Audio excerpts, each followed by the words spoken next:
Would you rather we have super high performing team, Yeah. right? Which at the moment I think they're performing really, really well. Mm-hmm. The fact that they're competing with some top Asian nations, I think, is great. And whether we qualify, we'll talk a little bit about World Cup qualification later. But the fact that we're punching at that weight, Yeah. I think is an amazing achievement in itself. But would you prefer, like, let's say for example, we said you either have that, no fans, probably limited sponsorship coming in, limited TV exposure, etc., etc., or would you rather have a team with more relatable individuals, packed up stadium, sponsors on television, general feel good factor surrounding the team? Which option would you take? Welcome to Across the Line. This episode, Chris and I talk a lot about 2019 and the state of Philippine football all throughout this calendar year. We talk about the Asian Cup, the World Cup Qualifiers, the domestic leagues, the retirement of one of the most prominent individuals in all of Philippine football, and everything in between. If you like this episode and if you like the football content that we provide, please do subscribe to Across the Line on YouTube, Spotify, and on Apple Podcasts. Welcome to another edition of Across the Line, Jing Jamlang with Chris Greatwich. As always, thank you for joining us for another episode. Today, we will be talking about 2019 as a whole. It's been a very eventful year in Philippine football, and we thought we'd sit down and discuss about all the things that transpired from the Asian Cup all the way over to the upcoming SEA Games, which is just around the corner.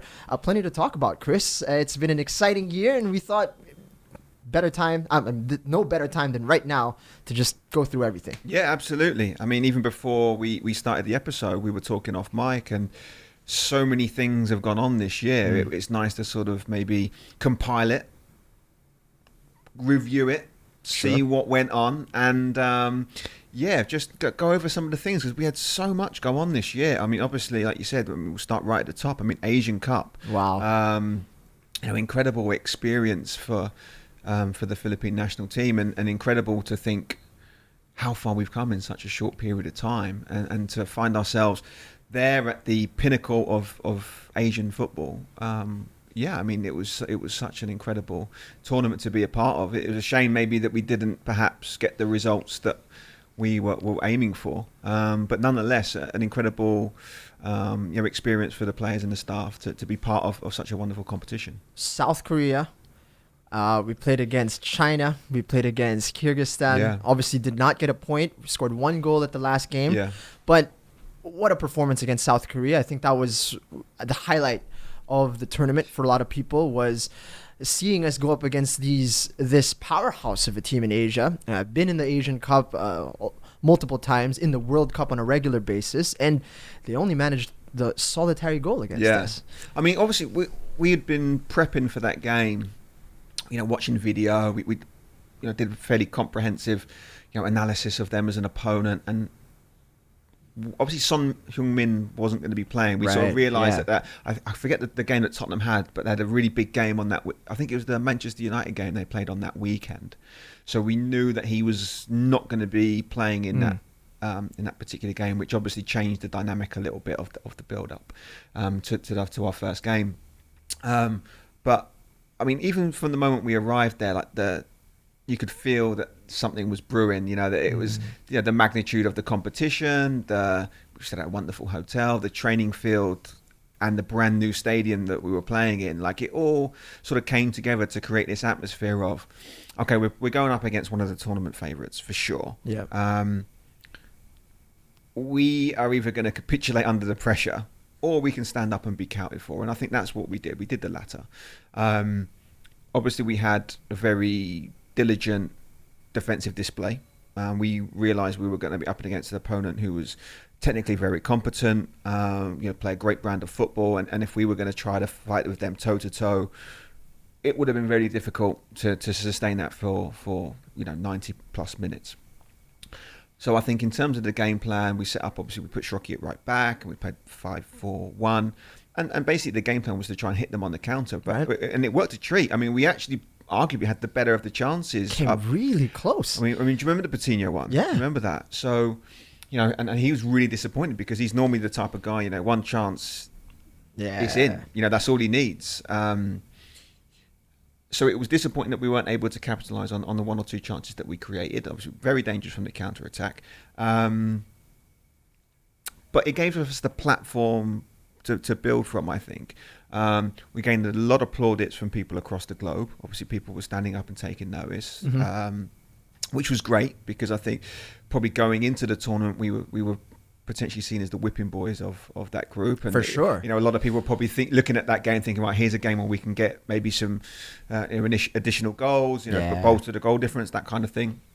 And we weren't there to make up the numbers. I definitely felt as though we could go in there and make a splash. And I think that, although we lost the first game, it definitely made people stand up and take notice and think, okay, well, the Philippines aren't just here to make up the numbers. They're genuinely here to play. Which I think was a real surprise, not just for people from outside of the Philippines, but from football fans here within the country. Had no idea what to expect in terms of that uptick of level. I mean, we've gone up against some decent teams. Yeah. We qualified against Tajikistan. We played against North Korea, who played in the World Cup before, but we'd never really rubbed shoulders with South Korea. No. Never. And then to get that 1-0 was obviously a huge boost. And I think it really boosted the profile of the players as well, of that team. I mean, they all ended up in Thailand, Malaysia, a lot of these players. Alvaro Silva was a huge player in that tournament, and he's obviously booked a much more lucrative career to end his playing career in Thailand and wherever he's ended up. But he's had good contracts on the back of that. So I think it's fantastic that they raised the profile. One thing that stood out to me, however, all throughout this Asian Cup was how much attention it was getting here in the Philippines, which I thought was a little lacking. Would you say? Obviously, I don't know. I mean, I was there. Yeah. So the attention on the spotlight was... I mean, we were definitely under the microscope. I could definitely feel it. There's media everywhere, in the hotel, articles being published. Obviously, we're quite a unique team, obviously, I mean, I think and with Sven as well, attracting a lot of attention. So we've got, obviously a very high profile coach.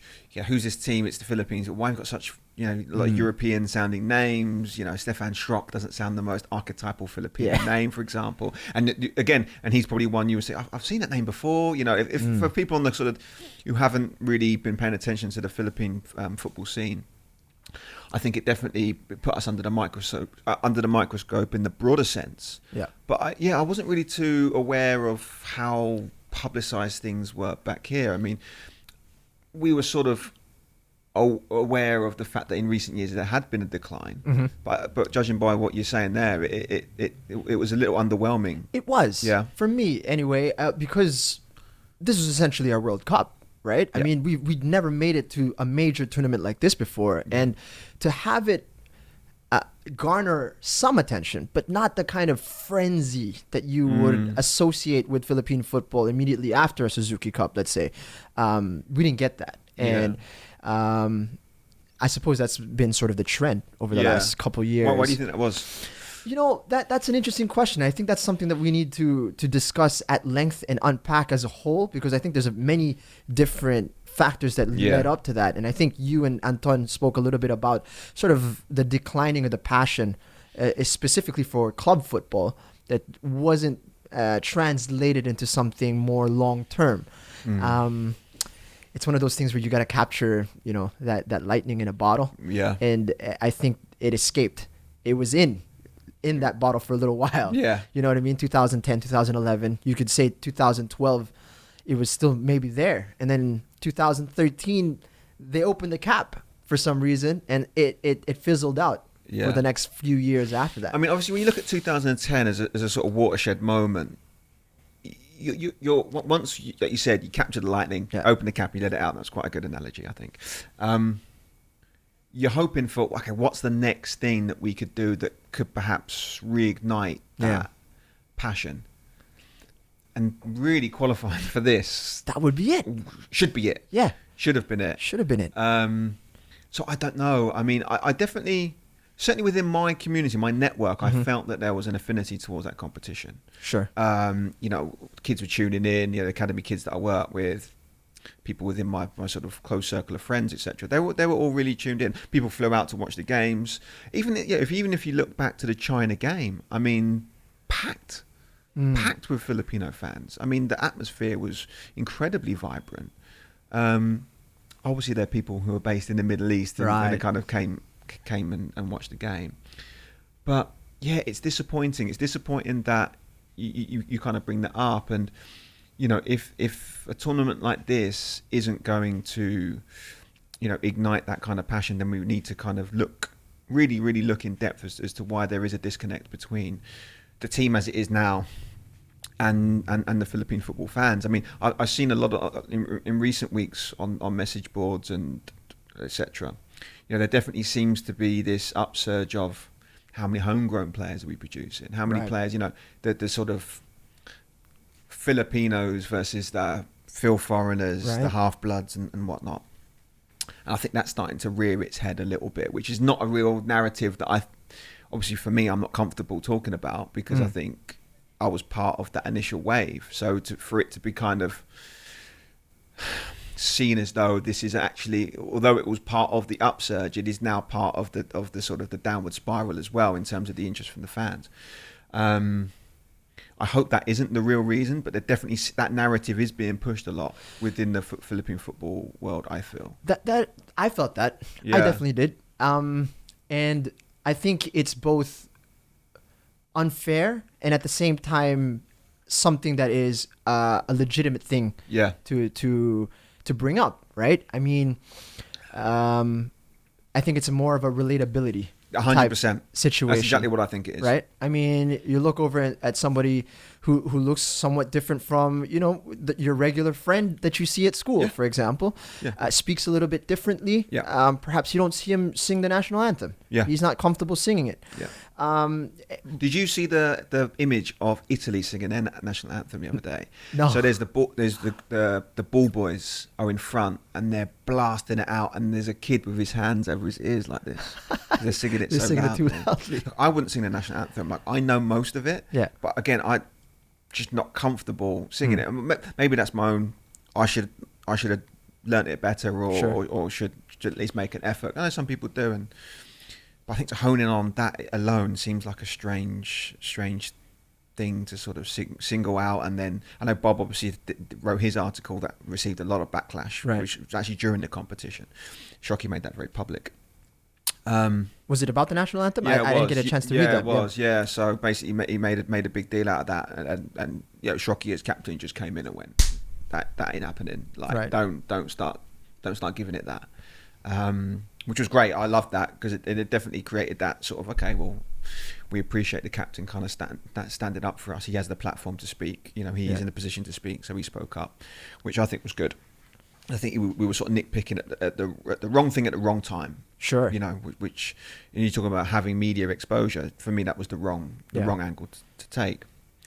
But I think if that is the issue, and I talked about this on the show before, if the issue is there isn't a good enough representation, right, of the Armani Aguinaldos, the Jovan Bedic type players, because there are players like that out there who I think have got the ability to break into the national. We talk about Jalsor Soriano on the show last week in Jovan's interview.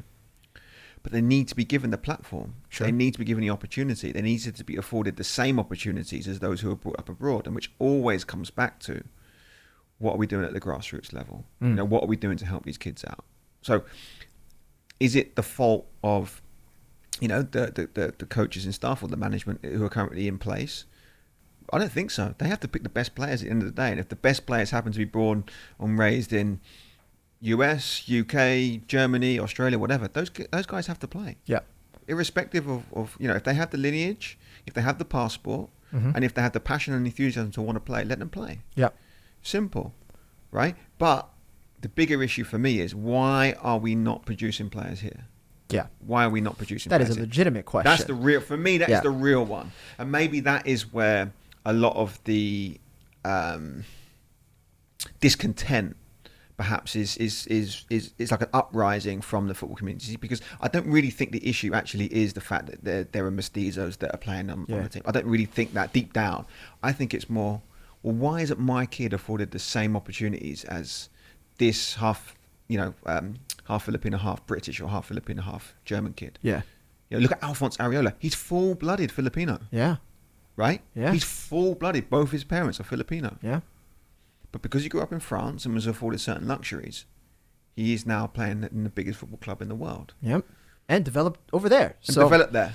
It's not a problem. It's not a blood thing. Yeah. It's definitely not a blood thing. Yeah. Right? He had the innate qualities, and it was just harnessed in the environment that was produced for him. I think it's like, there's a discontent, and it's understandable that there is a discontent. I understand because it. There's something awry, but you're directing it, I feel, for the majority of the people, at the wrong thing. It's picking out these individual players who, you target your ire at, somebody like Kevin Ingreso, who doesn't, I don't know why you choose somebody like him, but because he looks a little different, he's an easy target. Yeah, right? for sure. But the thing is, these players don't lack a sense of commitment to the team. No. I mean, you Look see how he plays. Exactly. Yeah. And you listen to podcasts like Stefan Schrock's podcast, Neil Etheridge's, a host of these players, Simone Rota, who's full-blooded Filipino, who grew up in Italy.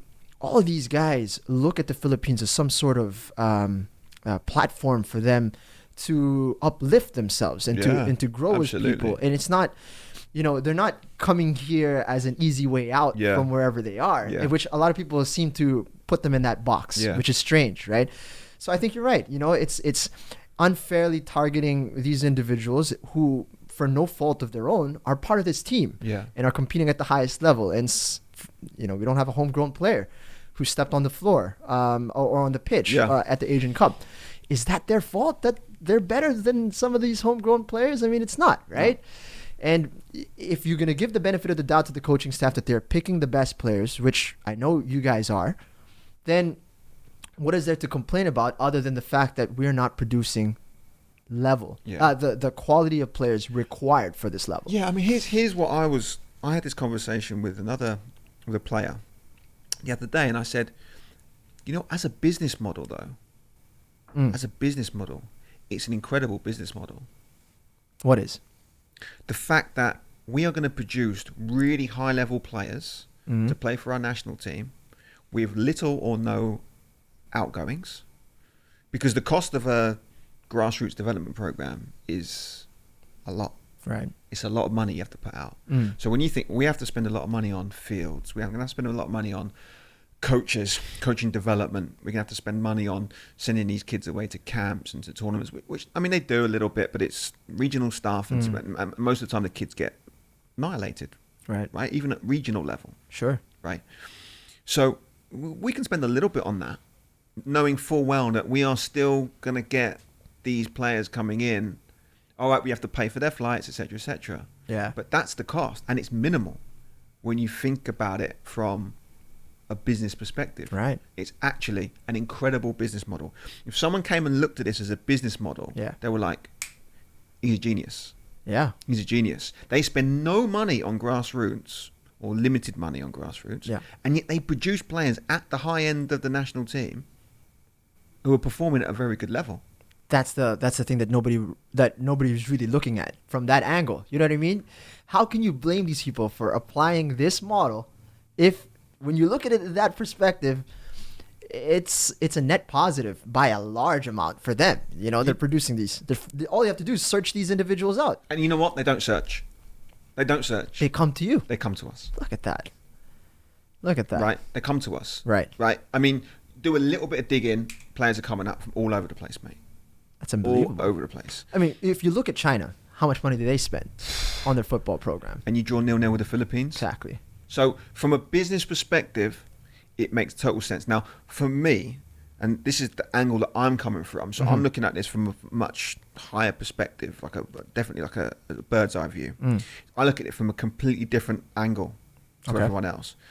If we were to get some government funding or wealthy individual who's willing to invest in grassroots, what's the population of the Philippines? 100 million? 100 million, right? Let's say 100 million, round number, right? There are so many kids who are out there who have never been exposed to football, right? Never been exposed to the game. if it was part of a school curriculum, or if it was part of a government initiative, or if it was part of a regional initiative, even just say in the big cities, major cities, for example, and you went in and you went and said, right, we are bona fide, and I'm not talking about where it's a checklist where you just go, oh, we reached 1,000 kids, or we reached 10,000 kids. Like, we've seen it. No, it's not the same 200 or 300 kids came 10 times, right? So it doesn't count. You didn't reach that amount of kids. You just reached the same kids over and over again for a short period of time. So if you went in and you said, right, we're gonna get 1 million kids, trying to get them to play football. So we have them working within the parameters of, let's say, 4 years old to early development to 7 or 8, just to give them a ball, give them a very basic curriculum, nothing too grandiose, just get them playing.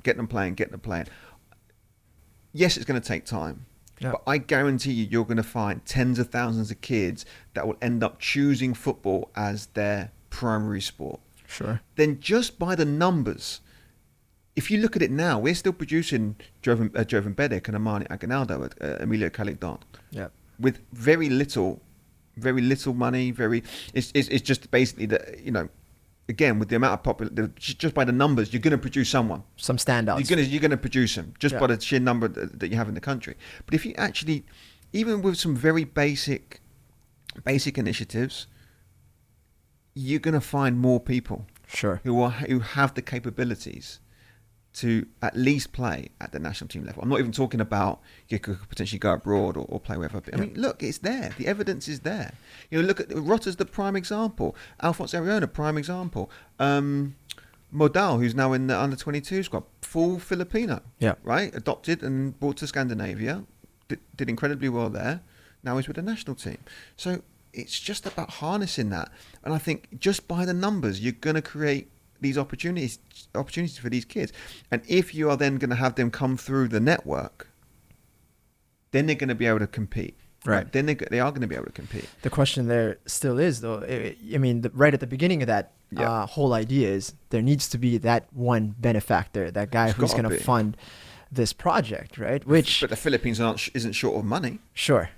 That's true. Right? There's plenty of wealthy individuals out there. Yeah. Right? Plenty. They need to be turned on to the benefit of doing this, right? And this is where I would argue that there is a huge benefit to doing something like this, actually, because the approach business-wise, as you mentioned, is perfect. It's great. I mean, it's not perfect, but it's great. You're really sourcing out a lot of highly talented players who you didn't have to lift a finger to develop them, right?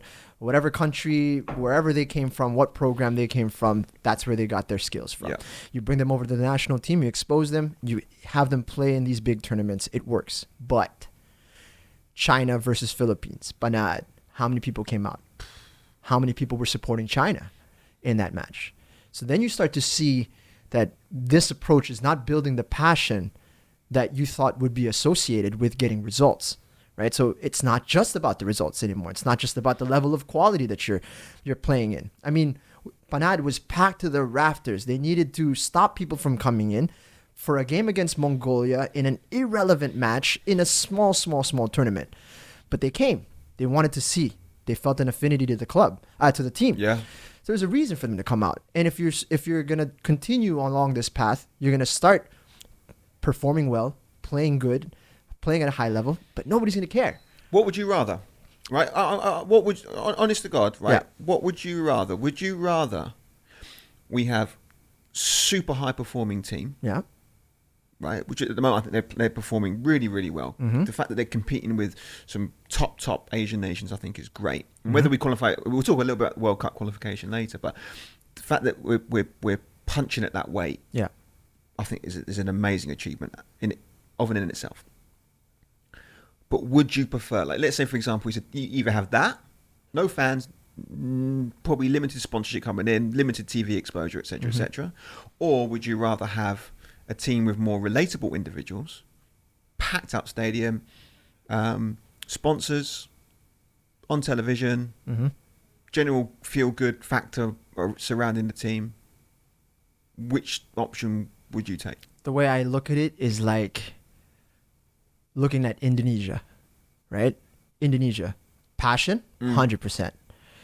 affinity to the team, 100%. Everybody's at 80,000 people will come out watch a game, but they don't get the results. Right? They've lost all their qualifying matches up to date. Right? That's unfortunate for them. Some of their passion is a little bit misguided as well. Sure, Right? sure. Yeah. Right? Yeah. So what I'm seeing is we did the opposite of that, right? Instead of focusing so much on just, harboring the passion and the national identity, it's more of let's get the results. And we're seeing the discrepancy in those two approaches. What I would like to see, honestly, is that we're utilizing what we have right now. I mean, to be practical, this is where we are right now. There's no need to scrap the entire approach because obviously there is some benefit to it, right? It's just that the next generation, are we really going to rely on some strangers that we have not yet met, that we're going to rely that they're going to pop up at some point in Norway, in Denmark or something like this, right? Or can we have 16, 17-year-olds who are already in and around that program, getting themselves involved and exposed? I'm saying 2-3 minutes of playing time, but you're part of the training camp. And you're being exposed to Stefan Schrock on a regular basis. You're getting hammered by Martin Stoiblev when you're running down the wing. This is what I would like to see. And individuals who are being honed at a high level, getting exposure in the PFL. There's a lot of players who increase their level of play exponentially, I would say, by playing in the PFL on a regular basis.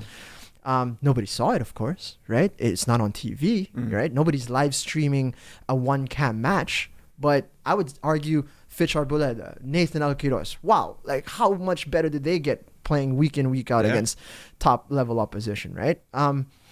So you just need to have more of these individuals who, for example, Tuloy Foundation. I was watching them last Sunday. 13-year-olds. They were playing against each other, Tuloy versus Tuloy in the finals. Where did you see that? Where were they? Emperador Stadium, Sevens Football League. They're playing up against one another. They left. So then they don't normally leave the compound. You know that. Oh, is that right? Yeah. So they were there, right? Unbelievable, right? The level of play of these 13-year-olds who, for sure, are too small to be 13. You know what I mean? Like their nutrition was not there from an early stage, but the quality of the passing, the cross-field passes, picking out, one touch, two touch, it's fantastic to watch, right? Very good. Underprivileged kids who are in a proper program, have their own pitch, train all the time with proper coaching, and look at what they can do. Yeah. The level, the style of play as well is very impressive. Yeah. And it's suited to the Filipino as well. Right. Right. So it's not impossible. It's not impossible. It's not impossible. And I think like with them, with a little bit like as using them as an example, like just maybe a little bit of funding or maybe a little bit more sort of willingness or help maybe just to get them out a bit more. Because we play them all the time, our academy, and they're probably one of the few teams that can give us a good game. Right. So we will go to their place. They don't come to us, but we'll go to them. Yeah. And it's a great atmosphere. Have you been up there? Have you been up to their foundation? So they have all the kids out on the terraces. They'll watch the games. You can basically you can almost roll out of your dorm and see the game. That's awesome. It creates a great atmosphere, and they're producing kids. Yeah. They're producing kids. But how many of those kids are now involved with the youth national team? I don't think any of them are. Right. I don't think any of them are. And why is that? It kind of goes back to we're going well off topic here, by the way. We were talking about Asian Cup a minute ago, but the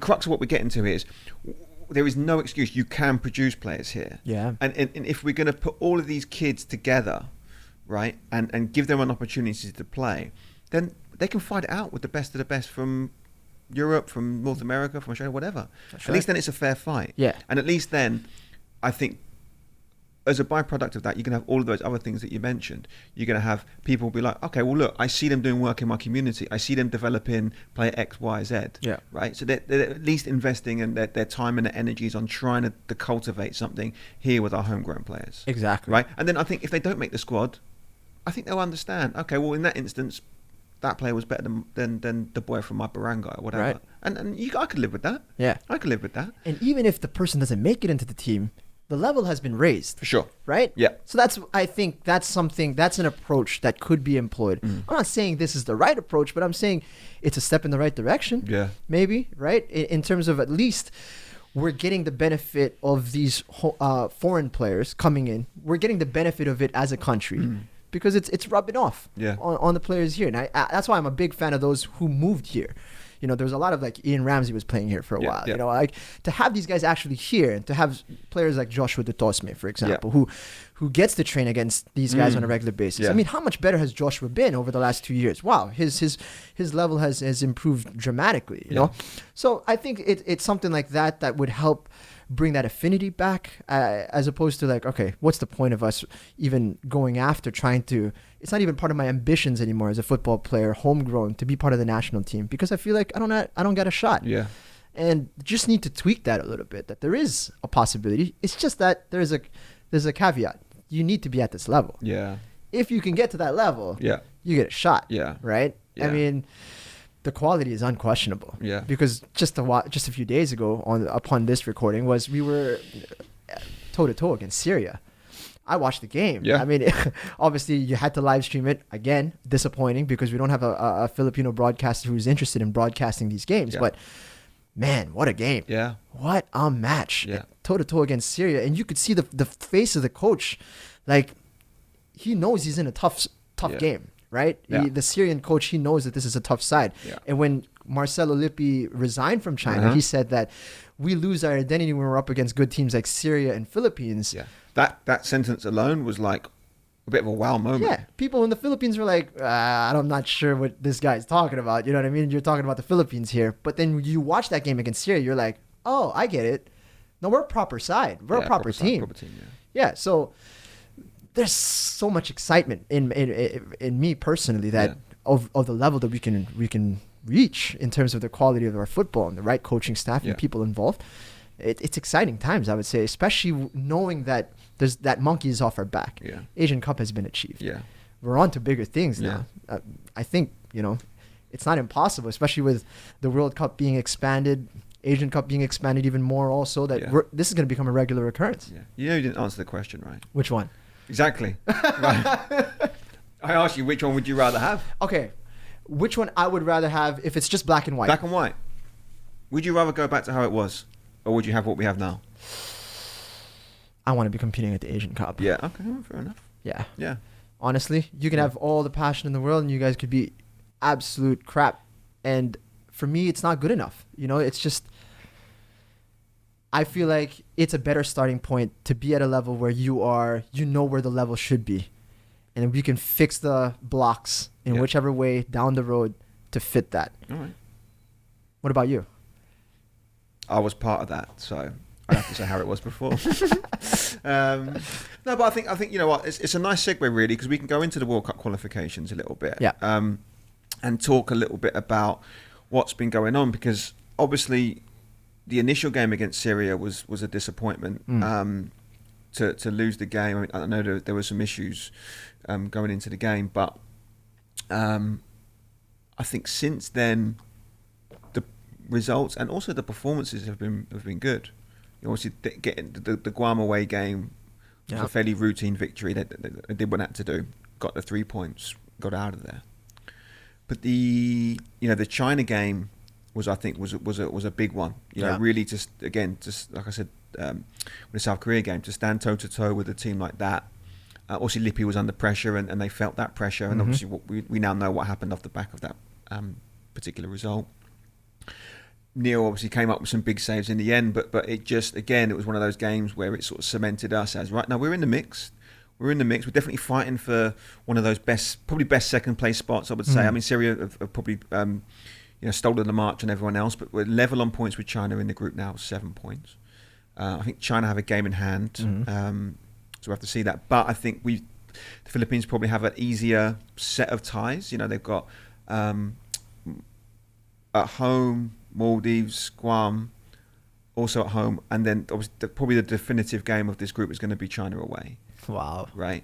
But, with limited preparation, and we got beat 2-0 in Gwangju when we played them last time, it's probably going to be a new manager, obviously. Yeah. Or will be a new manager, should I say, going in the dugout for when the national team plays it next time.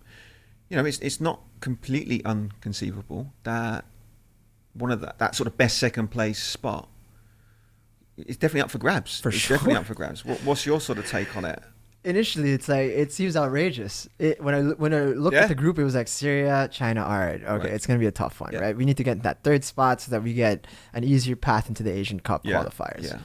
But now we're there. Yeah. 7 points. This was the one that I was shocked with, the 1-0 against Syria. That really, although we lost that game, it really gives me the confidence to know that, wow, a slight defensive tweak was all it took for us to be really, really solid. And the quality of the football that was being played was, at times when we got the ball, passed it around, got really good sequences in. I feel rather confident that we'll put up a good fight. Yeah. China away. I don't know how many thousands are going to show up at that stadium. It's going to be a difficult one. Yeah. There's it's easy to get all flowery. What's the right word for it? Like flowery glasses. I don't know. Yeah. You know what I mean? Rose-tinted glasses. Rose-tinted glasses. But there should be no illusions as to what the setup is of the ASCA still. Yeah. You know what I mean? It's sometimes it's not the most organized bunch. They're not going to prepare in the best possible way. It might take a route that is further than what you should to get to China. So you're always going to be coming from an underdog position. But it's going to be interesting to see. I have quite a lot of faith in the characters that have been brought on board, and I think Scott has got them all moving in one direction. Yeah. I think it really spoke a lot about Scott after the match against Syria. He gambled. I mean, Syria away at home when we lost 3-1. Yeah. Like, he gambled on that one, and it didn't work out. And all of his players were still behind him, at least from what I heard publicly. So I think that speaks a lot about the togetherness of the team, that they're not, looking for somebody to throw under the bus immediately. Yeah. And I feel like, we'll be able to potentially get that second spot. Yeah, let's see. I mean, it'd be amazing. Yeah, I mean, I'm looking at. I'll go back a little bit to the Asian Cup stuff. Like, the China game, I think, was a disappointment, when that was the game really that we probably had to win in order to qualify, because in the end, how the sort of group panned out, the Kyrgyzstan game, we still could have qualified if we'd have won that game as the best third place, which ultimately they did when they beat us. But I think that China game was one where even a draw would have probably been a game where we again would have just built on the momentum from the South Korea game, and the performance wasn't great. There was a lot of things that I think in that game that just wasn't quite right, and then culminated obviously in that final game where we got beat by Kyrgyzstan. Nice to get the goal, but I feel like from that point, which was ultimately a disappointment, that we probably, although we did well in the South Korea game, and like you said, it garnered a lot of sort of global notoriety. To see where the team is now, I think there's been a steady improvement from that point, and I'm excited to see what happens next year. Obviously, that's it for the national team for this year in terms of the qualification campaign. It sucks, man. Like, you gotta wait until March after those, a pair of really good matches to watch. Yeah. Unfortunately, there's going to be quite a wait. Yeah, so obviously, we've got SEA Games, which we'll come on to later on. But I think overall, as a just talking about the national team through those competitions, I think generally it's been a pretty good year. I would say, in terms of the 2019 calendar. Probably the notable thing I would say with the national team, also with the domestic game, is Phil Younghusband retiring. Yeah, that announcement was made. Wow. 3 days ago, and I remember when I announced my retirement, I got a couple of nice text messages, and that was about it. But there was an outpouring. Of course. It was unbelievable to see. I think. Was it FIFA? I think FIFA did a little shout out, which was unbelievable. Like, he was working your PR department. That was a great one. But a lot of people have came out and paid their respects, and rightfully so. Yeah, rightfully so. Absolute legend of the game. He texted us before he made the announcement. Oh, did he? A small group, and he told us, "Oh, just guys, thanks." And we were all sort of well done, like incredible career that he's had with the national team, with the domestic game. And it's a shame really that it kind of ended how it ended, with the Asian Cup. Really, it was supposed to be the pinnacle for him, and it ended up being a major disappointment. I was with him a lot through that campaign, and he was bitterly disappointed with how that competition went. Even came on the podcast and spoke quite openly about it. Right. And I think those wounds are still there, and I think it will stay with him for a while. Really, I think it was quite a difficult one for him to get over. But I think when he takes, hopefully takes stock of what has happened over this mad journey of his, he's got to be immensely proud with what he's achieved in the domestic and international game. God, I hope so. I hope that's not the last taste in his mouth was how things transpired in the Asian Cup. Yeah. And I think people forget as well, you look at Phil Younghusband, you look at him as a commodity, like he's a goal scorer and he's a marketing tool. And people forget that he's a footballer who's got ambitions, who wants to play at the highest level. And to hear about, sort of the disappointment and the hurt that he felt by not being involved, like it reminds you that, this is a human being. Not a robot. You know what I mean? Yeah. He's not just some guy that you can talk smack about on social media, and it's so easy to do in this day and age. I had the pleasure of working with Phil a couple of years when I was working with Meralco, and you try to catch Phil, like maybe he's someone different when the cameras are off. Yeah. Like maybe you're trying to see like a cynical side of him or something like this, and he was always just so classy, always, always such a nice guy. And that they're, for example, they're raising their sister together as siblings, and there's a lot of responsibility on his shoulders, and he makes it look easy. And performing on the pitch, it's almost like a certain something that you don't even have to think about. It's like, Phil Younghusband's going to do Phil Younghusband. You didn't have to worry about him. Yeah. He was never like an issue or anything like this. And I always thought it was a real pleasure being around Phil Younghusband always, and it's not always that you have somebody who has that kind of popularity to keep themselves intact. I think they did a good job of that. Both him definitely. And James. They did a really, really good job. Because it's difficult to understand the level of fame that they garnered, especially when high profile dating happened for Phil. It's like, man, it's easy to lose yourself in this for sure. in this nonsense. Yeah. And, man, they kept their feet firmly on the ground. Yeah. So Phil Younghusband, what a career. Yeah, I think like one of the things that I really hope comes. I said a little bit in our interview that I hope that people really acknowledge, because I was aware of what was going on. I knew that he was contemplating it, but I deep down I felt he was going to retire. So I didn't think he was going to pick up his boots again. And I said, I hope that people really acknowledge what he brought to the domestic game, because he is a commodity. He's a once in a generation player. Yeah, for sure. 50 goals. It's not going to get beaten probably in my lifetime. I don't think people are going to get to 50 goals in my lifetime. I just don't see it happening. He's part of a rare breed in that sense. Also, not many countries have. England has only a handful. I think maybe one. Who's just broken the record? Has someone just broken the record? I think Wayne Rooney broke the record of most goals for the national team. I think he could be Wayne Rooney. Yeah. So it's. I hope he's revered. I hope he gets a proper send-off. I'm not saying build a statue, but he probably deserves a statue. You know what I mean? Like he's one of those. Like just give him something, name something after him. Give him.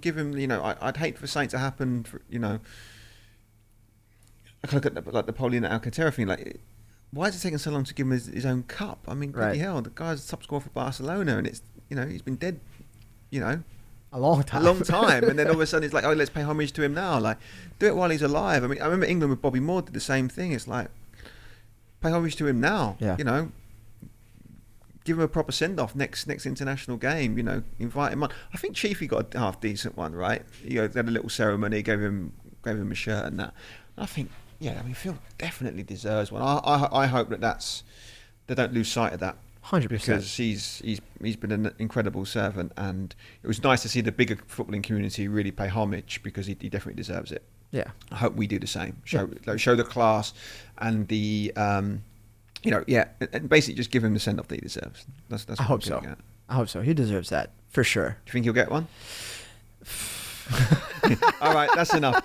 So all right, but he won the real. I know he won the real award 2 weeks ago. Which is? The best goal.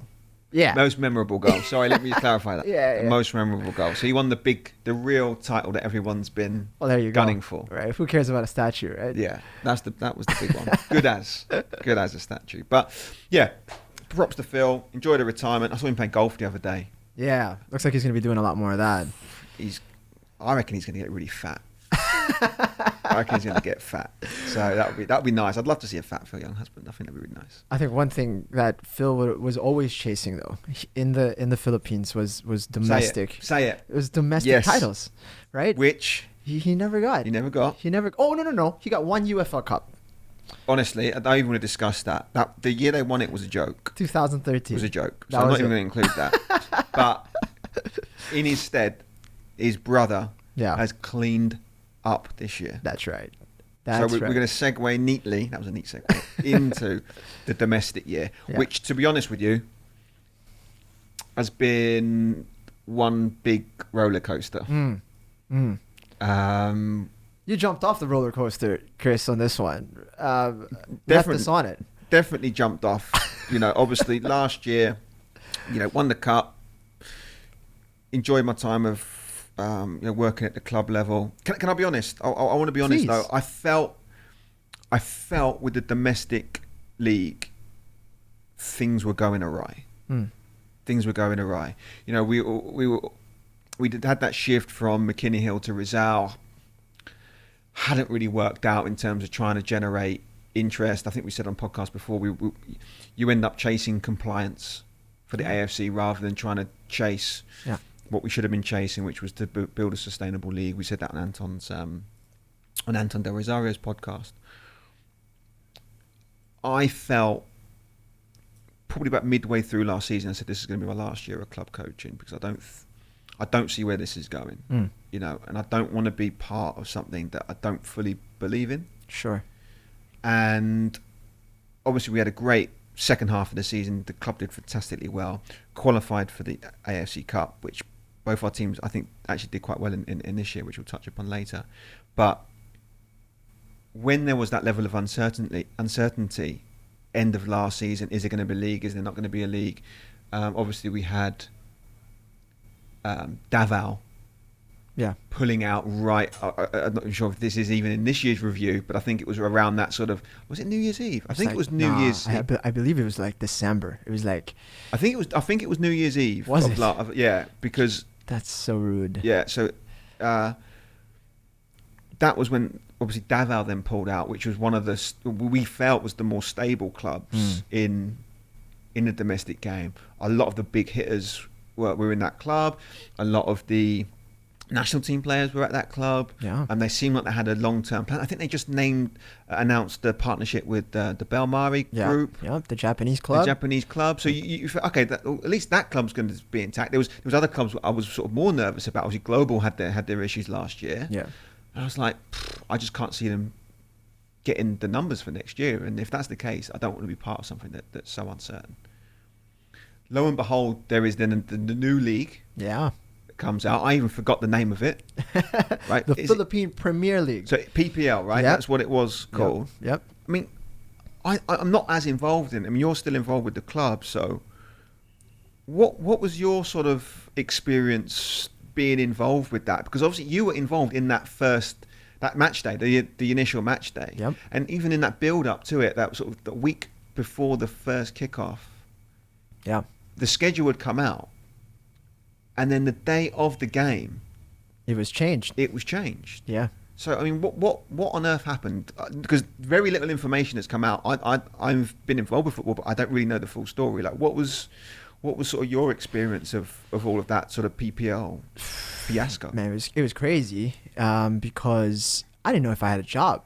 You know what I mean? Yeah. If we didn't have anywhere to play, then what's the point of the club, right? It's potentially you'd have to find a new job. You know what I mean? So I was just hoping that there would be a league, any sort of league. Yeah. And then when Bernie Sumayo came out and said that, he was going to set up the Philippine Premier League, he'd come from Thailand, he'd had experience with the Thai league, and he came in with a lot of plans, didn't he? Right. And he was going to, try to implement as much as he could with the Philippines in the first year. He was able to get a media sponsor in TV5 who would come in. who were going to broadcast the games once a week. And the games were going to be played centralized in Manila because all the flying was killing the clubs, right?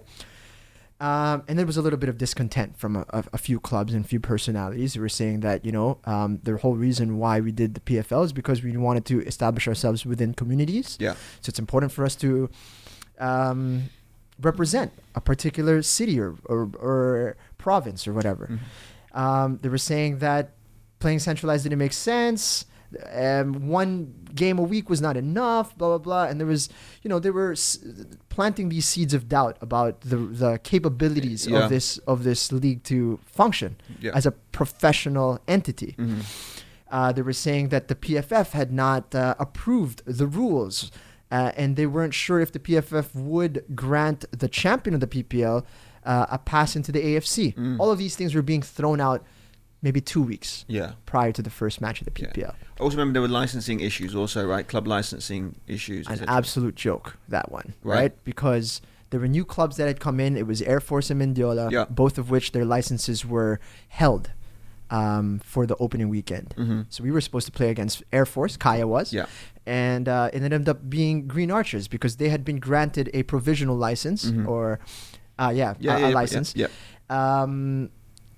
Mendiola and Air Force would have their licenses approved not more than 2 weeks later when the PFL started. We started after that. Yeah. So that there were some interesting forces at play that would, why is it that they're going to get their licenses, first of all, approved provisionally and then revoked the week prior to the matches starting and then reinstated 2 weeks later, right? So there was obviously a little bit of interest in derailing the PPL. Yeah.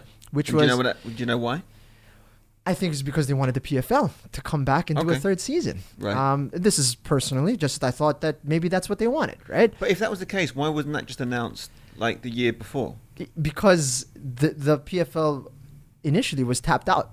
This is it. They had made an agreement that we were no longer going to run the league the year after, that a new entity was being explored, and that was the PPL. Right. And then once that deal started to materialize a little bit more, I don't think they were happy with the arrangement that the PPL had put out. Right. And slowly but surely, things started to go awry. Wheels started falling off the PPL. Various forces at play, and it ended up that we're going to have a third season of the PFL. All right, guys, great. So the league's going to happen.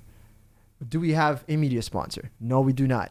Where are we going to play the games? They're going to be centralized. So essentially, it's the same situation that we're in. Yeah. I mean, in the grand scheme of things, I'm sure there's going to be, personnel changes and the way the league's going to be run is different. But in terms of the value that the clubs were getting, I mean, what are we getting? Yeah. Right? Same stuff. We're not invested in our communities, and we're not even on TV now. Yeah.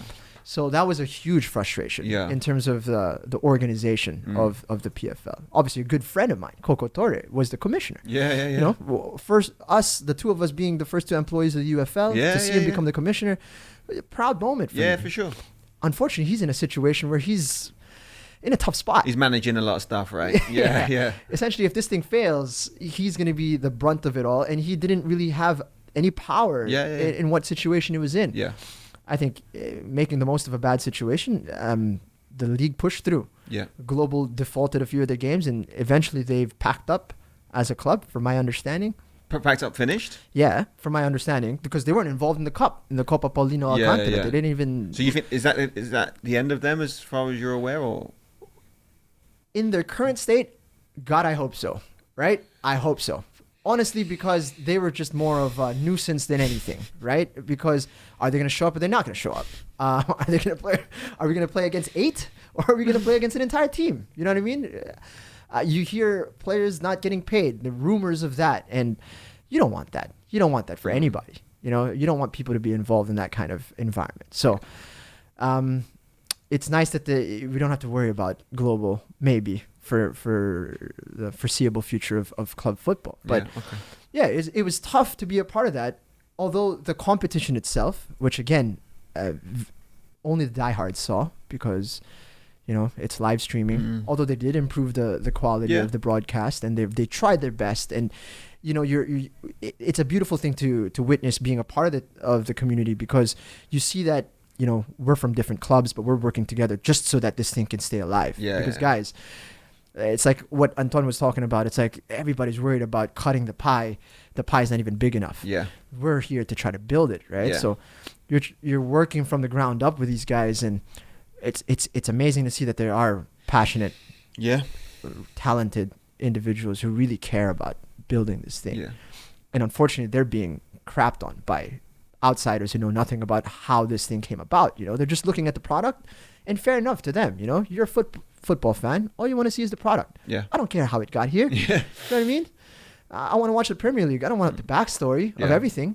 It's like they're looking at it, and it's not the product that they were hoping that it would be. And that's understandable. I get it. Quality of the football, though, was great. As you would know, the PFL over the last 2 years that you were involved was progressively getting better. And Ceres was spectacular this season. As part of Kaya, the Kaya was an improvement, but it couldn't bridge that gap that Ceres had made. So what a season for them, going unbeaten all throughout the season, winning the league and the cup. James Younghusband cleaning up, as he had been a late addition to the squad in that one. It was an enjoyable season to be a part of. Outside of the turmoil, outside of the uncertainty, which has been, addressed a little bit, in that apparently there's been a big sponsor that's coming in and will secure the future of the league for the next 3 years. Nothing finalized as of yet. I saw something about them appropriating those funds for a grassroots initiative, though. Did you read that article? No. Yeah, I saw that one. I'm not too sure. What's going to happen there? Exactly. So, the sponsor comes in. Is he a sponsor of the federation? Is he a sponsor of the league? Is he? Right. I don't know. We don't know the specifics of that. But for me personally, as a person who was involved in the league, I'd say the quality of the play, the competition. It's a shame that some of these games were not shown to everyone. But it's still kind of the same old. There's a little bit more security moving over to the next year, but man, it's a shaky foundation. You know what I mean? I mean, for me, I'm looking at it maybe from, you use the term rose-tinted glasses, or you tried to, and then I put the words in your mouth. I'm looking at teams like, in previous years, Davao last year, they were strong. They're not there anymore. Maybe not JPV last year, but the year before were very, very good. Look at people like proper, man. I mean, like Takumi, and obviously Odawara, who's gone in and again won a double. What a great player! What a player! Global obviously haven't been global for the past 2 years, but prior to that, were top side. You said that the level is improved. I'm looking at it thinking, I mean, Ceres have done well. I think Kaya overall had an okay, they're up against a team that were just lights out this season. But sort of below, I mean, Stallions better than previous years? No, not this year. I'm not sure. I didn't watch enough games where I could, potentially comment. So that's why I'm sort of asking you. And then it seems to sort of the teams. I mean, actually, Green Archers they threw up a couple of spanners in the works. I mean, same with Mendiola. Actually, they had a couple. But then obviously, Air Force. I remember Air Force as being like a powerhouse. When I first came, and they were top side. They won multiple titles. Sort of before I came, and even when I first came, they were still a decent side. Is it improving? That's really the sort of the point I'm trying to get at. I mean, I would say Ceres actually probably improved despite multiple players leaving and searching foreign fields to play their football. And that is a real testament to them as an organisation, like unbelievable. And I actually think they probably upgraded in bringing in Mendy, probably for a song. He's come in and absolutely lit the league up again. I mean, he's got to be one of the top strikers in Southeast Asia. Maybe outside of Thailand, I can't see many strikers being better than him. He's absolute top level forward. Just seems to be getting better every time. Odawara is a great pickup for nothing. As filling an Asian spot. I mean, what an unbelievable pickup playing in the Sevens League. Now we'll just pluck him out of here and plug him in. I mean, it's seamless. He played centre back in the final of the Copa. Mate. He's a top player. So I look at that, and although you're losing your Silvers and Stoiblers and Ingressos and Nazaris, the list is going to go on. Yeah. They still seem to keep it all together. So in that perspective, obviously they've made vast improvements, but I'm struggling to see where outside of that is that part of the problem too, that the teams aren't perhaps at the level that there was maybe 3-4 years ago. Actually, when you put it that way, yeah. When I look at who was I speaking to quite recently about 2017, like what a league that was. You know what I mean? When you had Meralco, you had Global, you had us, you had Kaya. The first PFL season. Yeah, and then Ceres.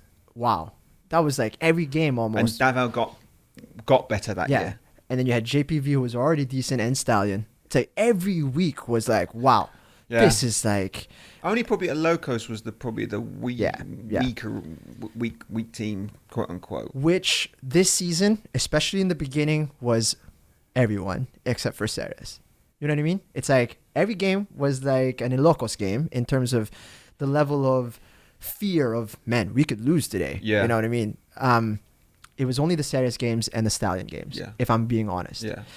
In terms of the quality of the play, however, obviously I'm tinted in terms of watching Kaya play. Yeah, of course, yeah. The players are becoming more and more familiar with, how to play the ball fluidly and all of that. And obviously watching the Ceres games as well, you see the quality of play. Plus you join in, the AFC Cup performance. Yeah. But you're right. In terms of the competitiveness. Maybe that's the word I'm looking for. The competitiveness of the league certainly took a steep drop. Yeah. I would say. Okay. Because, teams like Mendiola and Green Archers and Air Force are not going to pose the same threat that teams like Meralco did or Global did and Davao. Which is, although the impressive thing is how quickly they bridge that gap after several months. Yeah, I think that maybe that's the thing that we should be focusing on, is the fact that like the Mendiolas especially, like they came and made dramatic improvements. And they got a young coach, haven't they? Young coach and a lot of homegrown players who aren't familiar names to the general football public. Yeah. And have come on, and I think they've competed really well. Mm-hmm. So maybe that's really the perspective that we need to take with this league is maybe the overall standard is not as high as it was, but maybe we're giving a platform for a lot of these guys to play that perhaps wouldn't have had the platform maybe 2-3 years ago. And I think the entry into the league is a lot lower now, right? And I think that's more of the blueprint of where you want to be. If you can get people like Mendiola involved, Green Archers involved, Army, Air Force, and other teams are looking like, okay, it's not how many million. Then maybe we could put a team together. Yeah. And then once we get a taste of what level we need to reach, then we'll start building up. Because I think that'd be nice. Like I remember when I first came in, it was a 10-team league, 2 tiers. Yeah. It was great. Exactly. There was something for everyone. Yeah. Right? There was something for any club. You want to be competing at a higher level? Yeah, go in, pay your X amount on your franchise fee. And work your way up to that level. If you don't, if you see yourself as a more recreational team or up and coming team or whatever, you want to establish. I mean, even JPV, they were in Division 2 for the longest time, Socceroo, right? And then they worked their way up. So, they were steeped in let's develop Japanese players from either enrolled in school here, they live here, or we'll bring them over. It was a great breeding ground, and everyone sort of had their own identity. And I think that. Maybe we're sort of moving towards that way, and maybe that's something that the league can build on. But I don't see that necessarily as being too big of an issue. It's just like you said, that entry point might actually create opportunities for other people to get back in. And if we can get more, closer to that establishment of 10 teams in a league or a 2-tier league, that would be nice. And irrespective of maybe the level isn't what it was 3 or 4, but maybe we need to start again. Yeah. And that might be for the betterment of the domestic game. I would say so. I would say so. I think you got to start, getting more people involved again. Yeah. And not being so snotty about the AFC situation. Yeah. You know what I mean? Because not everybody has those hopes anyways, right? Not everybody wants to spend a ton of cash to fly around Asia to play these games, And the example I'll give is there's teams in the UK that they'll have certain things. So to get yourself from, let's say, the National League, which is the 5th tier, to when you go into the League 2, which is the 4th tier, you need to meet certain criteria. So you need to have, certain your stadium has to be compliant with certain restrictions, and you need to have X amount of turnstiles where you can enter the games. Sure. You need to have certain criteria within the organisation, this and that. There are clubs that are like, they've set themselves up so they cannot go any higher. Right? So they'll have, let's say they have an all-weather turf field. Yeah. We know we can't qualify. Even if we win the league, we can't go up. But they service the community. So that field, because it's an all-weather turf field, the community can use it. Yeah. Right? We don't have to keep it well manicured and no, stay off the field because the first team needs to use it on a Saturday. Sure. So you're getting full use out of it. So the community get to use it. So that's the benefit. So while some teams want to be chasing the dream, some clubs are like, no, this is the dream. Yeah. This is, we're not looking to try and get any higher. We're trying to build a more sustainable community for everyone to enjoy. And that way also, then the local community will go to the games. Right. You'll have an affinity with the players, who are regular guys. They'll probably have a job. Yeah. Right. They'll work in the town, right? Monday to Friday. They'll train 2-3 times a week, and then they go and play on a Saturday. And you go and watch them play. Yeah. So they're these sort of things that I think are really important. And maybe that's what we need to be striving for, rather than trying to, rather than striving for that sort of golden ticket, which is the AFC Cup. Because I think a lot of teams have tried to do that and they've gone bust. I think that's where, like ticking boxes becomes a real issue. For example, Hanoi. Hanoi is a team that went all the way to the ASEAN Zone final. I think they won the ASEAN Zone final. Want to beat sevens. Potentially, they cannot compete next year because of a youth level issue that their youth team did not compete at the national stage, and therefore you will not be eligible to play at the AFC Cup next year. Yeah. You know how ridiculous that is. You see how good they are. Yeah.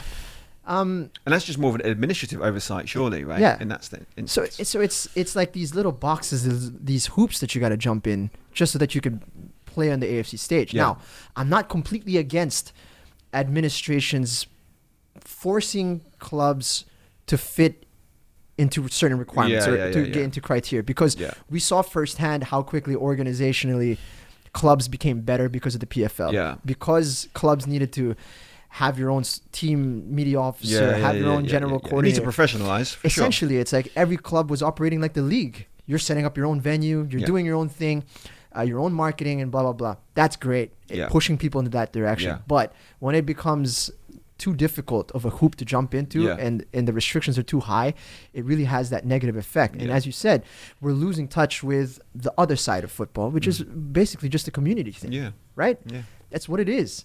And it's tough to find the affiliation to these clubs at the moment. Yeah. Which I love seeing the YFL. I love seeing the Sevens Football League, because this is where you see that affinity without having to ask. These are parents who are watching their kids play, or siblings watching their siblings play, and this is what it's all about. It's easy to be passionate in those matches, and to be able to figure out how to manufacture is not the right word. I mean, it's cultivate. Cultivate is the correct word. And for clubs to, and the national team even, to actively be cultivating communities, uplifting them, empowering them, exposing them to football in some way or another. That's the way. I think that's what we have to focus on more. Yeah. And the league has to do that as well, because if it's the clubs just on their own trying to do this, it's like you are the product. The league is the product. The games are the product. You have to be helping people be exposed to your product, and we're not getting any of that. Yeah. So it'd be nice to get 10 teams involved, get them on TV, and empower these communities. The MPBL is doing that correctly. You know the MPBL, right? Obviously, it's basketball, right? Yeah. Because when you look at everybody talks about Philippines is a basketball nation, blah blah blah. Go watch a PBA game, a semifinal, and see that half the stadium, half of that arena is missing. Nobody's watching these games unless it's Ginebra. You start to understand that this is not a football thing. It's a sports thing. It's a national problem. Yeah. That people are not coming out to sports anymore, because how many people want to support Petron? You know what I mean? I buy gas, you know what I mean? But I'm not going to support the basketball team, you know what I mean? What affinity do I have to a gasoline product, or what other products are the chicken product, a hot dog product? It's like... So you're saying the alcohol one's okay? No, well, San Miguel. Yeah. Well, San Miguel, you know, at least I understand. Yeah. There are people who are like, yeah, this is my drink or whatever. But no one's supporting them because of that. it's also because they've been there. They haven't changed their names. San Miguel has been there. Ginebra has been there for 2-3 decades. Meanwhile, like Pure Foods has been Magnolia. It's been, you know, Star. It's been blah blah blah. Yeah. So that's tough. Yeah. It's tough to get develop behind. the affinity that. You know what I mean? Yeah. So you have these high-profile games with the best players on the ever in the history of basketball in the country, and nobody gives a crap. Yeah. So it's not just results. It's So not what you just say? quality. What you saying? What is Manny doing that's working?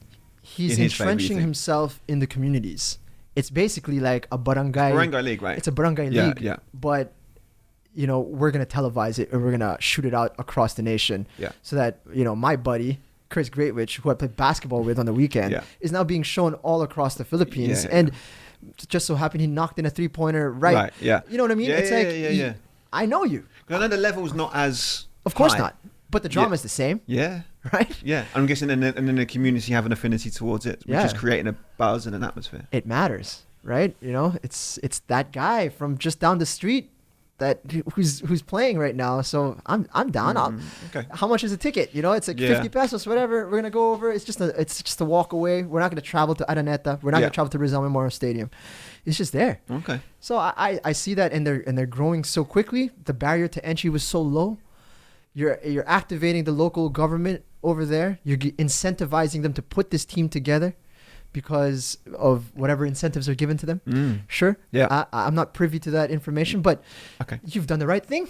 You've involved the local government. You involved the community, and they're there. They're coming out in droves, and these games are being televised at like 10 o'clock in the evening. Yeah. I've seen a couple of games. Yeah, it's not a bad model. Okay. I would say. All right. Because I want to touch a little bit on the AFC stuff, which you talked, like you said. I think there also needs to be an avenue for teams that really want to progress and they want to try. Because Series have done amazing. Right? So Series are one of the premier teams in Southeast Asia. So we need to give them that outlet. They need to have the potential to play at that level because they topped their group.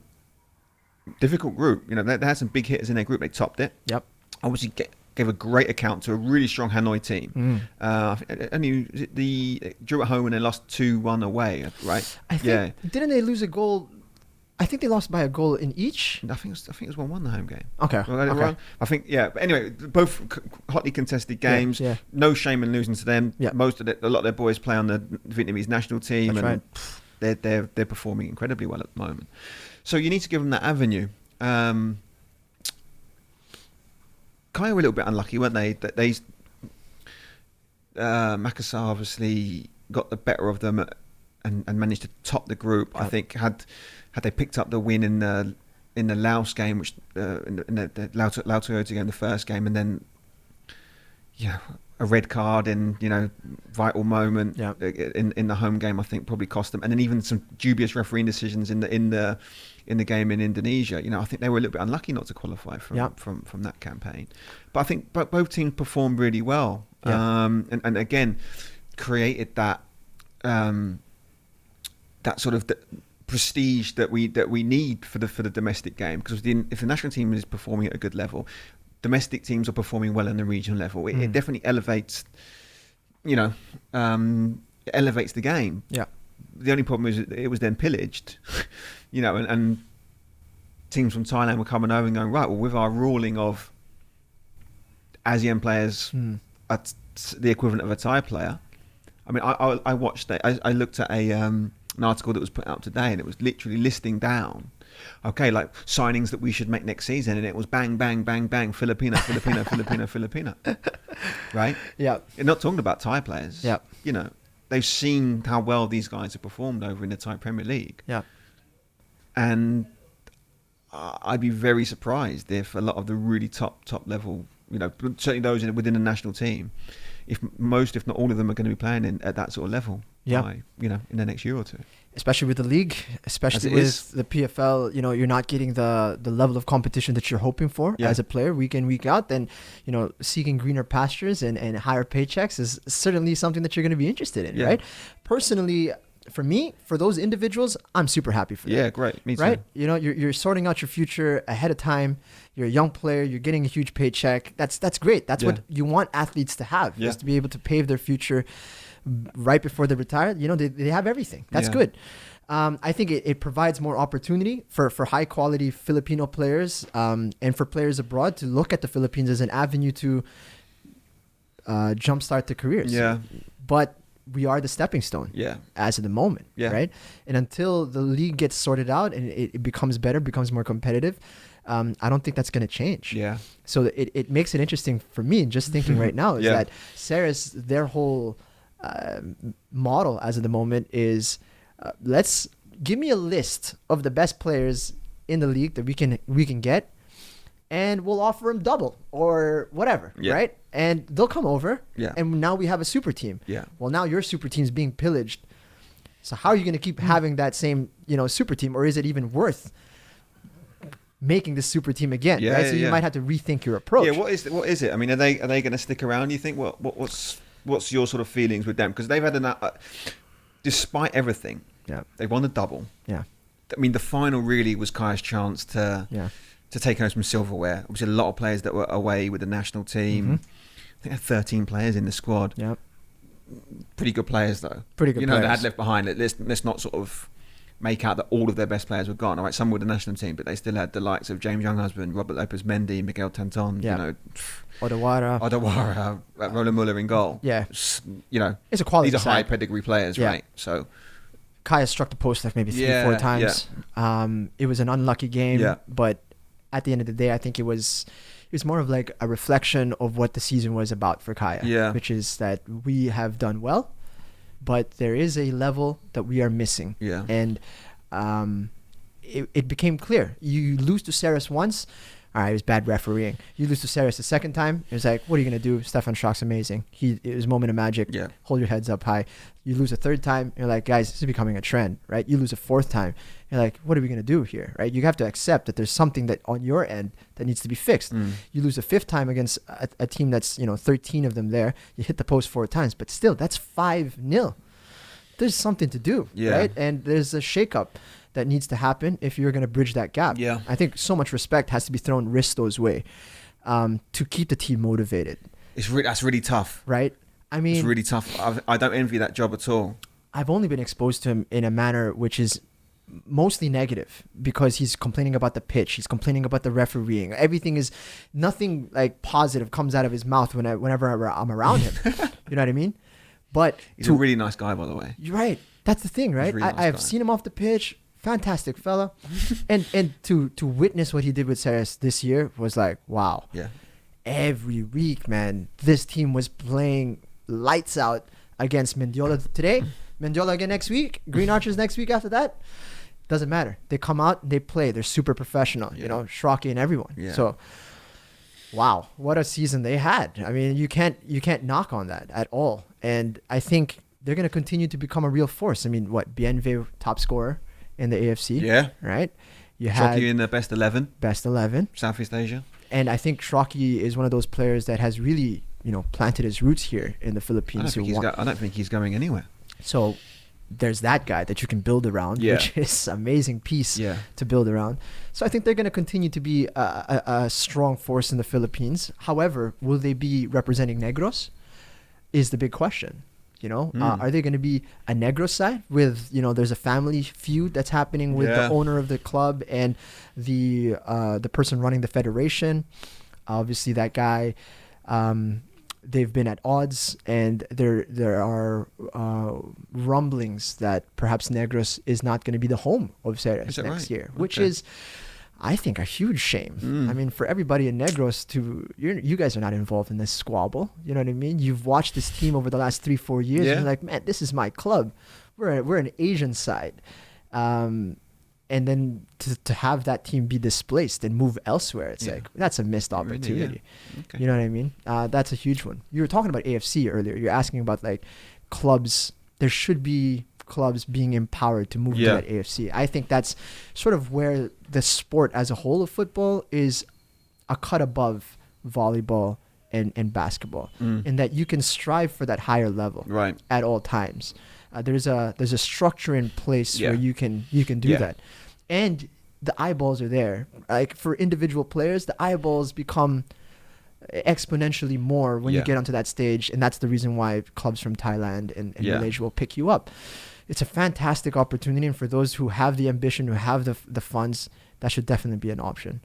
I just don't think you should throw everybody into that mix. Yeah, no, I agree with that. Right? Yeah, I agree with that. But I think that's sort of summarised what's happened this year. Yeah, pretty well. We have gone on a number of tangents. Yeah, and covered a lot of ground with that. So what do we have left? I mean, you talked a little bit about Stefan Schrock being in the best 11. I think he's had a great year.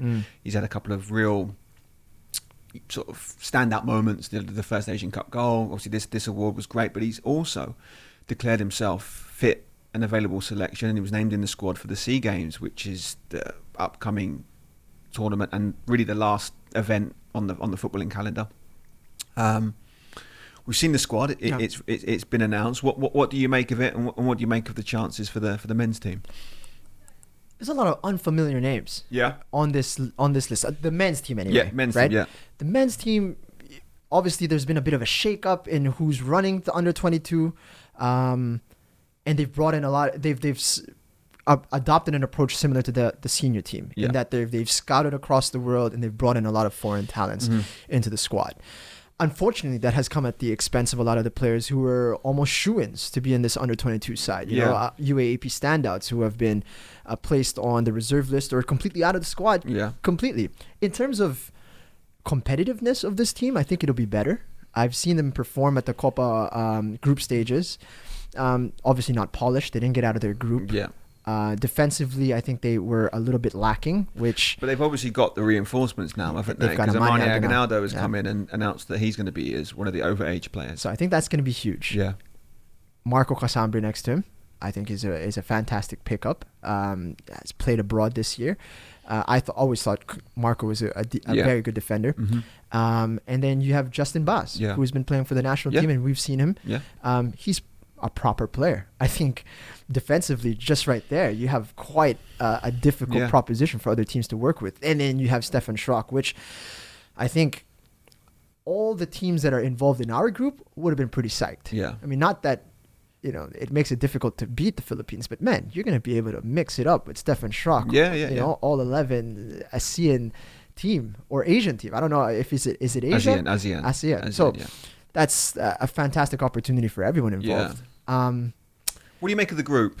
I mean, it's Philippines, Malaysia, Myanmar, Cambodia, and then East Timor. I mean, it's probably not as tough as the other group. And I looked at the Thailand's squad, and they've got got a lot of big hitters. Vietnam have got a lot of their national team players in there. Singapore are in that group. Indonesia. The top two qualify. Yeah. So, I mean, what do you feel chances are for that particular bracket? I think we're going to perform well. Sneak in? Sneak out, should we say? Sneak out of the group. I think we could sneak out of the group in this one. At least a semifinal. I think if they get a medal this year, that would be fantastic. That would be a huge leap for our team. That's an ambitious aim. Yeah. I think. Yeah. Even if just a bronze, I don't know. It's going to be tough. I mean, we're looking at the other group. I mean, Thailand and Vietnam are probably going to be the favourites to qualify out of that group. I mean, it's very hard to predict with how your national team's performing versus the 23s. But the 23s from Vietnam are going to be pretty similar to their national team, I'd imagine, because they've got a lot of youthful players in that national team squad. Thailand, I mean, the names are there. You know, some names that I've seen them play, and there's a lot of their national team players that are in that squad, so you'd assume that they're going to be decent. Malaysia are on an upward curve, yes, for sure. I think they're a sleeper. They could be one, I think, who could challenge. And then, Myanmar have had some decent results at national team level. We were talking, again, before we came on the show, they had the Tajikistan win recently. Cambodia obviously had an influx of...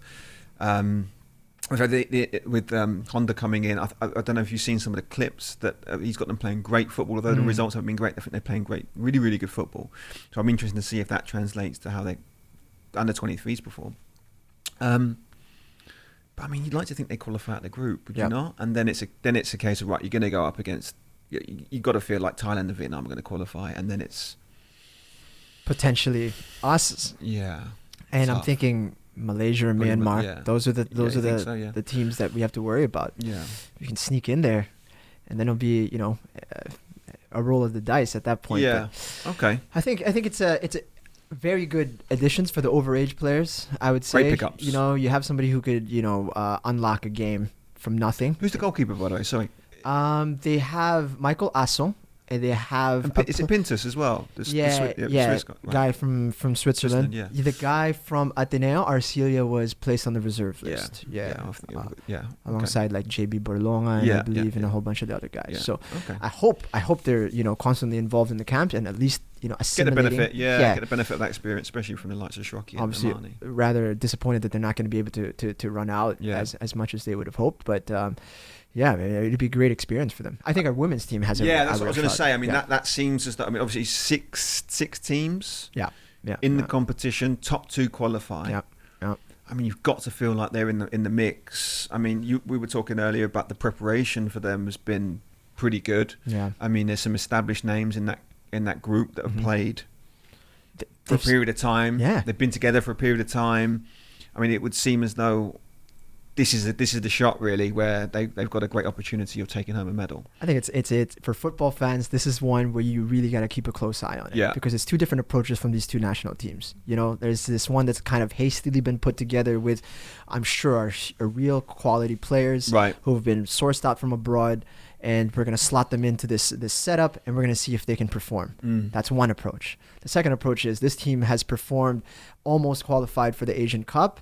We're not too far away from the World Cup, actually. And then performed at the AFF competition, and they've stayed intact together. Yeah. Let Dimson has been heading the squad, and they went out to camp not too long ago in Tokyo, whittled down the squad to their absolute best, and they know each other. This is a squad that is, in terms of chemistry, you would not be able to question. So we will see what longevity and proper preparation will do for this group of players, which is still mostly homegrown. Their talents are. They've put in a sprinkling of Filipino foreigners who've actually migrated over to the Philippines. Yeah, there's a lot. They've actually moved here, haven't they? Yeah. Yeah, who in order to be a part of this setup. So I'm very excited. I mean, I've seen some of the quality of the play that they're able to produce, and it's good stuff. Yeah. A lot of confidence in this side. And then what's the deal with, like, I've seen there's been a few, again, online rants and outbursts regarding the tickets and stuff. I think the fixtures have been announced. I mean, do we anticipate there's going to be a big crowd for these events? I know you were saying, again, Rizal is still under construction potentially. Yeah. There's been limited information that's come out regarding it. So, I mean, for me, it defeats the purpose of hosting an event if you're not going to have home advantage. Yeah. So, it's here, it's in Manila. Like, what's the deal? Because we want people to go out, and we want people to watch this, surely. Right, 100%. I mean, how long has it been since it was announced that the Philippines would be hosting these games? Yeah, it's been a long time. Yeah. Where do we get the tickets? I don't know. You don't know? Okay. I don't know, because is Rizal going to be finished in time? That's the big question mark, I mean, the last time that I had individuals see it was the roof was still being stripped and it was still being put back on. Okay. There's no excuse. I think these SEA Games have been perfect in highlighting the fact that this is a national situation. It's not a football problem. Right. It's not just a basketball thing. This is a national situation where the sports are being led by individuals who are rather, how should you say it? Like, the prestige of the Philippines and our performance is not their number one priority. You know what I mean? So what is? Whatever you can pick off, what benefits monetarily, what benefits personally to them, I believe is what's being prioritized. I mean, that sounds like entitlement to me. It's really unfortunate, man, because you get the same excuses. We don't have a budget. Things are not being released in time or whatever. It's like, dude, what about that guy who was it? I think he's in athletics. Is it javelin? Who paid for his own training and then was cut? Karate. Was it karate? Yeah, sorry. He had been performing. He had been competing all around the world with the Philippines. Yeah. Paid for his own way, right? Yeah, and apparently he had developed a bit of static with the previous head of the association because Whatever. Yeah. Okay. Yeah, I don't recall, but he was being singled out all the time. Every time that they didn't medal, he was the only guy being singled out. And he's saying, we've gotten 2 bronzes over the course of how many years? Yeah. I'm the only guy that's being singled out here. Yeah. And he eventually wound up getting cut from the team, even though he had been supporting himself and had a sponsor on his own that he brought to himself so that he could continue to train. Right. And he just gets cut. Okay. Like that, you know? There's a lot of these stories. Is there? Yeah. I'm guessing maybe that's the one that's been highlighted, but I'm sure that there's... Yeah. This is one of many. Dozens. Yeah. Okay. You know, we've got a weightlifting Olympic medalist who is complaining about not getting support. I saw that. You know what I mean? Unbelievable. That's unbelievable. How is she not getting sponsorship, by the way? And she's training in Rizal Memorial in like rusty, bars, and it's a shame, man. It really is something that I think it takes something like this, however, before everybody gets on board and like, okay, whatever excuses you guys are throwing our way, it's not good enough. Okay. Yeah. But that being said, we still got to get behind the teams, haven't we? That's the thing. So we don't know where to buy tickets. Yeah. We don't know if the stadium's going to be ready in time. But whatever happens, when it's announced and when it's available, we need to get behind the teams and hopefully they perform well. All I know is 50 pesos at Binyan. The women's are going to play there. The women's game is going to be played there. So 50 pesos, that's reasonable. You can go there, 100% show your love and support for these athletes who have nothing to do with all the politics that are being involved in the preparation and where the funds are going. They're going to put on the shirt and they're going to play their hearts out, and they deserve people to be there. That's brilliant. 100%. Okay. So, yeah. That's great. 2019 has been a busy one. That's it. I mean, I don't really know where else we can go with that. I think we've covered everything and more. Yeah. I've enjoyed that. Yeah. I've enjoyed going through that. Like I said, it's nice to revisit some of these things and perhaps had a different perspective on because obviously when you're in the mix of it, like things like Asian Cup, you don't really see it from different angles. So to have to see the result, see how the team performed, but then take a look at some of the reasons as to why it wasn't as well received or why it wasn't as, perhaps as popular as it should have been. I think that was interesting. So I hope the listeners engage in it and enjoy it and have their perspective. But as always, please, with the content and with the topics that we've discussed, if you have comments, if you want to, you've received some hate mail online, which is good, right? Which we don't love it, but it's nice that you're engaging. So. Yeah, please comment on our YouTube, comment on our Facebook,